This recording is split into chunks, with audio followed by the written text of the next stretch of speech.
রামবাবু একজন ইংরেজির শিক্ষক। এই বাংলা সেন্টেন্সটির ট্রান্সলেশন আমরা কখনো কখনো দেখি বা করি, রামবাবু ইজ অ্যান ইংলিশ টিচার। কিন্তু এই সেন্টেন্সটি ট্রান্সলেশন সঠিক হয়নি, কারণ ইংলিশ এই শব্দটা যদি টিচারের আগে বসানো হয়, তাহলে ইংলিশ টিচার বলতে মিনিংটা এমন হয় যে তিনি ইংল্যান্ডের একজন শিক্ষক। যেহেতু ইংল্যান্ডের যারা রেসিডেন্ট তাদেরকে ইংলিশ বলা হয়। যদি বলা হয় বেঙ্গলি টিচার, বাংলা শিক্ষক, সেক্ষেত্রেও বেঙ্গলি টিচার বললে বাঙালি শিক্ষক।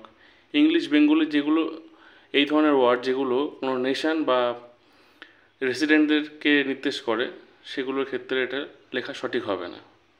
জিওগ্রাফি টিচার বলা যেতে পারে, হিস্ট্রি টিচার, সেগুলো কিছুর অংশ ঠিক আছে, কিন্তু অ্যাকচুয়ালি এর ট্রান্সলেশনটা হওয়া উচিত কেমন? রামবাবু is a teacher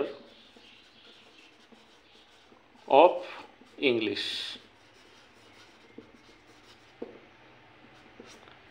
এটাই সঠিক সেন্টেন্স। তাহলে বেঙ্গলি টিচার বা ইংলিশ টিচার এমনটা আমরা লিখব না, আমরা লিখব teacher of English, teacher of Bengali. অন্যান্য সাবজেক্টের ক্ষেত্রেও আমরা teacher of geography, teacher of history লিখতে পারি, কিন্তু ইংলিশ এবং বেঙ্গলি যেগুলো নেশনকে উল্লেখ করে সেগুলোর ক্ষেত্রে কখনোই আমরা আগে লিখব না।